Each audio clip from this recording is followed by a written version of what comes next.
présent la parole à Défense des enfants internationale. Monsieur le Président, Défense des enfants internationale se félicite de l'adoption du rapport de l'examen périodique universel de la Mauritanie.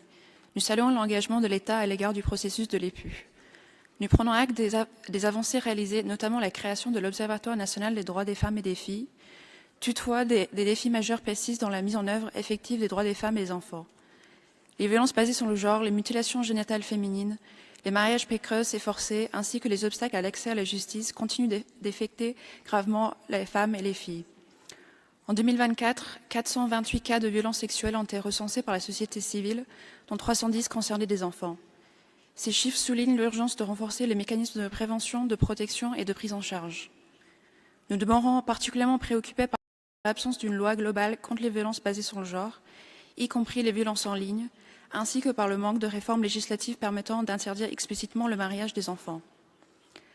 La persistance des mutilations génitales féminines, malgré leur interdiction légale, démontre également la nécessité de renforcer l'application des lois existantes et la lutte contre l'impunité.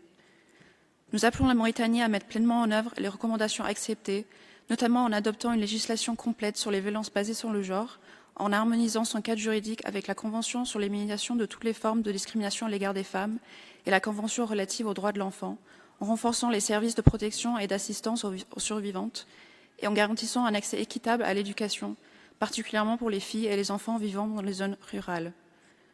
L'adoption de ce rapport doit désormais être suivie d'actions concrètes et mesurables afin de garantir que les engagements pris se traduisent par des améliorations réelles dans la vie des femmes et des enfants en Mauritanie. Je vous remercie.